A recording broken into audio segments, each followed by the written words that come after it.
Welcome to another story made by Oracle 1. In the quiet observatory nestled atop the jagged cliffs of a forgotten island, Dr. Elias Meredith scanned the night sky with meticulous precision. For 15 years, Elias had devoted his life to the stars, to the subtle flickers against the cosmic black canvas, and to the secrets whispered by light years away. Alone but never lonely, the universe was his vast companion, endless, indifferent, and enthrallingly mysterious. Yet, nothing in all his years of stargazing had prepared him for what was coming. It began with a blip, a dim, aberrant speck emerging beyond the known orbits, an anomaly far beyond the calculated. When it first appeared on his screens, Elias thought it was a glitch, an error in the telescope's alignment or a pixelated distortion. But the object held. It grew steadily, unyielding, and its trajectory set on a slow but inexorable course directly toward Earth. He calculated its velocity, its mass. This was no comet or asteroid. The readings were off the charts, radiating a strange, almost organic kind of energy. The shape, indistinct yet undeniably massive, seemed to defy known physics, with a contour that flickered and warped like a mirage caught in the wake of a heatwave. Nights swirled into weeks as Elias watched, isolated, a prisoner of his own curiosity and dread. He attempted to report his findings, but official astronomy agencies brushed it off as a sensor error or mass hallucination born from his overworked mind. His peers avoided his calls, emailing vague suggestions for him to rest, recover from his latest bout of insomnia. It was true that sleep had become elusive. The veil between his waking hours and dreams thinned perilously. Then, one night, as the anomaly loomed closer, something inside him shifted. Just after midnight, Elias sank into a restless sleep in his tiny quarters within the observatory.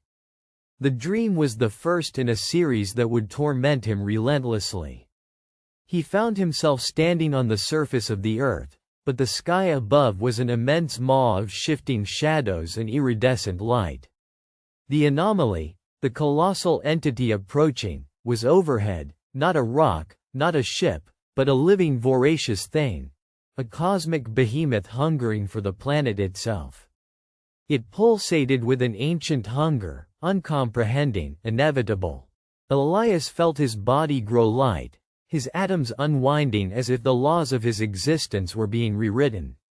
The stars themselves trembled in the depths of that maw, and he was pulled, floating helplessly toward the gaping abyss. Before he could cry out, the entity's shadow engulfed him entirely, swallowing him whole. Inside, there was neither darkness nor light but a shifting calculus of alien geometries folding over themselves in an endless loop. Time melted. He became one with the infinite, a fragment lost in the creature's cosmic digestion. Elias awoke gasping. The cold sweat on his brow was real, his racing heart pounding in the solitude of the observatory. Shaken, he recorded the dream meticulously in his log, trying to grasp its meaning. He rationalized. It was his mind trying to process the terrifying truth of the approaching anomaly. But each night, the dream returned in increasingly vivid detail. Each time, he realized the cosmic entity was not merely a thing outside but a force contemplating assimilation, erasure, and rebirth through consumption. It did not hunger for flesh or resources typical of lifeforms. It sought to engulf the entirety of Earth's reality, a feast of existence itself. Strange phenomena began to ripple through the world far beyond the observatory. Satellites scrambled to pick up signals that seemed to warp reality around them, images dissolving into incomprehensible fractals, and radio waves twisted into eerie broadcasts. Governments issued half-hearted statements, but panic gnawed at the populace in whispered rumors and frenzied speculation. Elias, compelled like a moth to a flame, spent longer hours tracking the anomaly.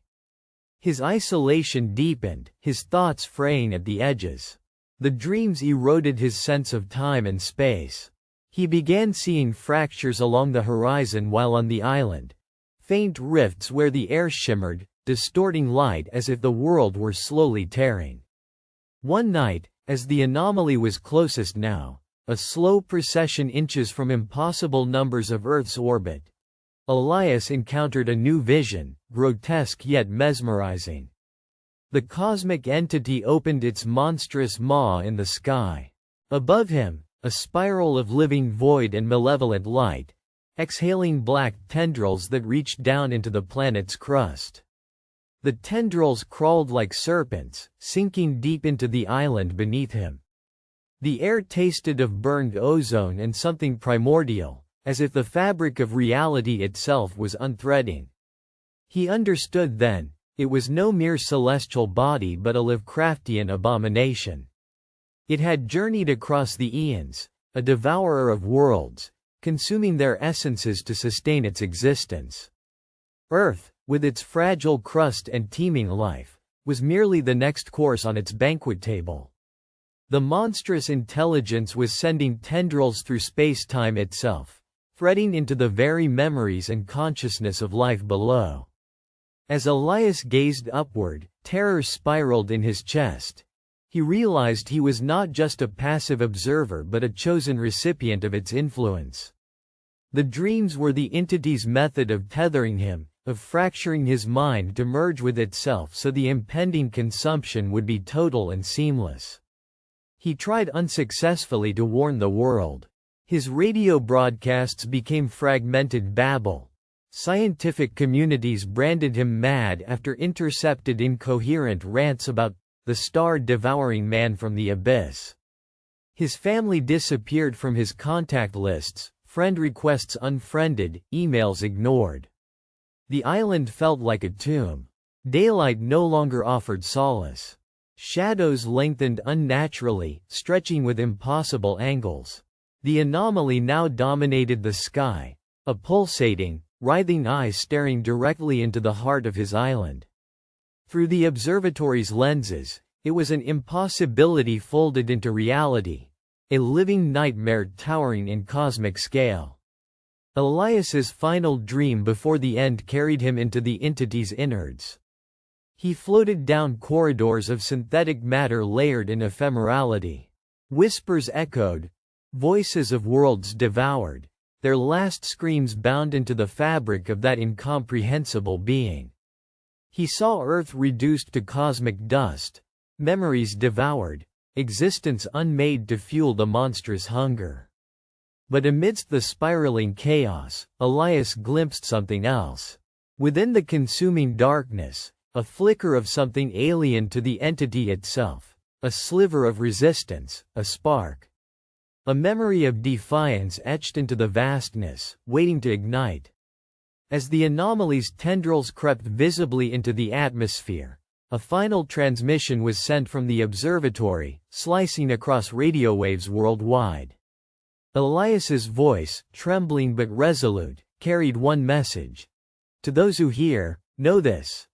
Within the devouring shadow of this cosmic leviathan, there lies a spark, a speck of light unyielding. Do not surrender to its hunger. The end is not written. Your will can carve the stars anew. The world below trembled, and the night skies screamed with the slow swallowing of day. For more stories, like and subscribe.